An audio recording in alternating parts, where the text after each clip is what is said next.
এবার যে ইংরেজি শব্দগুলি শিখবো সেগুলো কিন্তু খুব খুব খুবই ইম্পর্টেন্ট, খুবই দরকারি। কারণ এই ইংরেজি শব্দগুলি আমরা প্রত্যেক দিন একবার হলেও বলি। আচ্ছা, প্রত্যেক দিন তো ছাড়ো, সপ্তাহে একবার হলেও বলি, সপ্তাহ ছাড়ো মাসে একবার হলে তো বলি। তাহলে কি সেই শব্দগুলি? তাহলে চলো শিখে নিই। সবচেয়ে প্রথমে দেখো আমি লিখে রেখেছি কানে আঙ্গুল দেওয়া। অনেক সময় আমাদের কানে ময়লা জমলে আমরা এইভাবে আঙ্গুল দেই না, আঙ্গুল দেই। তো কানে আঙ্গুল দেওয়া এর ইংলিশটা কি হবে দেখো? প্লাগ ইয়র ইয়ার। প্লাগের ইয়র মানে কানে আঙ্গুল দেওয়া। এখানে চাইলে আমরা ইয়রের জায়গায় মায়ও লিখতে পারি, আওয়ারও লিখতে পারি। তো আমি এখানে ইয়র লিখেছি। প্লাগের ইয়ার মানে কানে আঙ্গুল দেওয়া। ওকে, বোঝা গেল? তারপরে চলো, হাত দিয়ে কান ঢাকা। এইভাবে অনেক সময় আমরা হাত দিয়ে এইভাবে কান ঢাকি, কিন্তু তো হাত দিয়ে কান ঢাকা এর ইংলিশটা কি হবে? ইংলিশটা হবে কভার ইয়র ইয়ার। কভার ইয়র ইয়ার মানে হাত দিয়ে এইভাবে কান ঢাকা। ওকে, তারপরে দেখো কান পেতে শোনা। অনেক সময় পাশের লোক কি কথা বলছে আমরা এইভাবে কান পেতে শুনি। হ্যাঁ, কান পেতে শোনার একটা অভ্যাস থাকে অনেকেরই। তো এই কান পেতে শোনা এর ইংলিশটা হচ্ছে কিন্তু কাপ। কাপ ইয়র ইয়ার। ওকে, কাপ ইয়র ইয়ার মানে কান পেতে শোনা। ওকে, তারপরে চলো, কানে চাপ দেওয়া। এইভাবে অনেক সময় দেখবো অনেক কানে এইভাবে চাপ দেয়, এইভাবে জুড়ে চাপ দে। তো কানে এইভাবে চাপ দেওয়া এর ইংলিশ কি? এর ইংলিশটা হচ্ছে স্ট্রেন ইয়র ইয়ার। স্ট্রেন ইয়র ইয়ার মানে কানে চাপ দেওয়া। ওকে, চলো পরেরটা দেখে নিই। ফিস করা। অনেকের স্বভাব আছে আস্তে আস্তে ফিস করে কথা বলা। এই তুমি কেমন আছো, ভাত খেয়েছো? তো এইভাবে ফিস করে যে কথা বলা, একে ইংলিশে বলে কিন্তু উইসপার মানে কি? ফিস করে কথা বলা, রাইট? তারপরে দেখো বমির ভাব। অনেক সময় হয় না পেটে গ্যাস হলে আমাদের এভাবে বমির ভাব হয়। তো বমির ভাব এর ইংলিশটা কি হবে বলো তো? বমির ভাব এর ইংলিশটা হচ্ছে মোশন সিকনেস। মোশন সিকনেস মানে বমির ভাব। ওকে, মোশন সিকনেস বমির ভাব। চলো পরেরটা দেখি, ছিঁড়ে ফেলা। ছিঁড়ে ফেলার ইংলিশটা কি? ছিঁড়ে ফেলার ইংলিশ নর্মালি আমরা সবাই জানি টিয়ার। টিয়ার মানে টিই এয়ার। টিয়ার মানে ছিঁড়ে ফেলা। টিয়ারের পাশাপাশি আমরা বলতে পারি রিপ আউট। রিপ আউট মানে হচ্ছে ছিঁড়ে ফেলা। হ্যাঁ, কোনো কিছু ছিঁড়ে ফেলা ইংলিশটা কি হবে?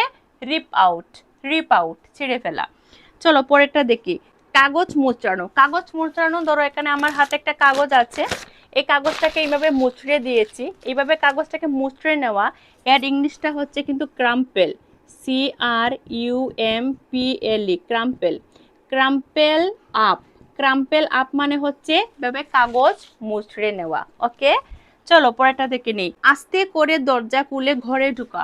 ধরো ঘরের কেউ যাতে না বুঝে আস্তে করে দরজাটা খুলে এইভাবে ঘরে ঢুকা। এটাকে ইংলিশে কি বলে? এটাকে ইংলিশে বলে স্লিপ ইন। SLIP স্লিপ নয় কিন্তু, SLIP স্লিপ ইন মানে আস্তে করে দরজাটা খুলে ঘরে ঢুকা। ওকে, চলো পরেরটা দেখে নেই। চুপচাপ দরজা খুলে বাইরে যাওয়া। ঘরের কেউ যাতে না বুঝে, সব দিকে দেখে আস্তে করে দরজাটা খুলে টুক করে ঘর থেকে বেরিয়ে যাওয়া। তো এইভাবে চুপচাপ দরজা খুলে বাইরে যাওয়ার ইংলিশটা কি হবে? এর ইংলিশটা হবে স্লিপ আউট। ওকে, স্লিপ আউট মানে আস্তে করে দরজা খুলে বাইরে বেরিয়ে যাওয়া। ওকে, তারপরে দেখো লিখেছি কথা ফসকে যাওয়া। অনেক সময় এমন হয় যে আমরা কোনো কথা বলতে চাই না, বাট অন্য কথা বলতে গিয়ে সত্যি কথাটা মুখ ফসকে চলে এসেছে। এভাবে হয়তো অনেক সময়। তো কথা ফসকে যাওয়া এর ইংলিশটা হচ্ছে কিন্তু স্লিপ আউট। স্লিপ আউট মানে কথাটা ফসকে যাওয়া, ভুল করে কথাটা বলে ফেলা। তারপরে দেখো তাড়াতাড়ি কাপড় পরা। আমরা সময় খুব তাড়াহুড়ো লাগে না, মানে 1 মিনিটের মধ্যে কাপড়টা পরে নেই এমন মনে হয়। তো এইভাবে যখন খুব তাড়াহুড়ো করে আমরা কাপড় পরি এর ইংলিশটা হচ্ছে কিন্তু SLIP, slip into. Slip into মানে হচ্ছে তাড়াহুড়ো করে কাপড় পরে নেওয়া। ওকে, তারপরে দেখো আঘাত করা।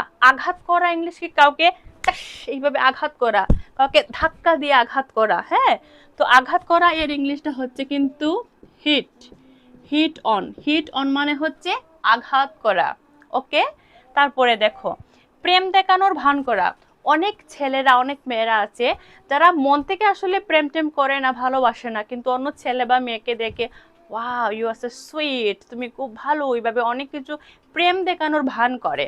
তো এটাকে ইংলিশে বলে ফ্লার্টিং, FLIRTING, ফ্লার্টিং। ফ্লার্টিং মানে প্রেম দেখানোর ভান করা, সত্যি নয় বাট দেখানো আর কি, যে আমি তোমাকে খুব ভালোবাসি। ওকে, এবার দেখো শক্তভাবে চেপে ধরা, কাউকে খুব শক্তভাবে চেপে ধরা, এর জাস্ট এভাবে চাপ দেওয়া মানে প্রেস আমরা জানি, বাট খুব শক্তভাবে চেপে ধরা, এর ইংলিশটা কি বলতো? এর ইংলিশটা হচ্ছে ক্লিঞ্চ।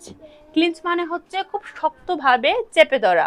ওকে, তারপরেরটা দেখো নষ্ট হয়ে যাওয়া। ধরো তুমি তরকারি রান্না করে রেখেছো, তো তুমি সন্ধ্যাবেলা সকালের তরকারিটা সন্ধ্যাবেলা হয়তো দেখছো নষ্ট হয়ে গেছে, সেটা খাওয়ার যোগ্য নয়। তো কোনো কিছু নষ্ট হয়ে যাওয়া, এর ইংলিশটা কি? স্পয়েলড। ওকে, স্পয়েলড মানে হচ্ছে কোনো কিছু নষ্ট হয়ে যাওয়া। ওকে, তারপরে দেখো ফেল হয়ে যাওয়া। ফেল হয়ে যাওয়া মানে কি? ফেল মানে কি? ফেল মানে হচ্ছে ব্যর্থ। ওকে, আর ব্যর্থ মানে হচ্ছে ফেল। এবার ফেল হয়ে যাওয়া, এর জন্য আমরা আরেকটা আলাদা ইংলিশ শব্দ ব্যবহার করতে পারি, আর সেটা হচ্ছে ফ্লাঙ্ক। দেখো, FLUNK, ফ্লাঙ্ক কথার অর্থ কিন্তু ফেল হয়ে যাওয়া বা ব্যর্থ হয়ে যাওয়া। তো আশা করছি আজকের এই ক্লাস থেকে তোমরা প্রচুর ইংরেজি শব্দ জেনে গেছো, যেগুলি হয়তো আশা করি আর দ্বিতীয়বার পড়তে হবে না, আজকের এই ক্লাস থেকে তোমাদের একেবারে মুখস্থ হয়ে গেছে। তো যদি আজকের এই ক্লাসটা তোমাদের কাছে হেল্পফুল হয়ে থাকে, অবশ্যই ভিডিওটিকে একটা লাইক করো। চ্যানেলে প্রথমবার হয়ে থাকলে এখনই চ্যানেলটাকে সাবস্ক্রাইব করে নাও to get more and more information from my channel. Thank you very much.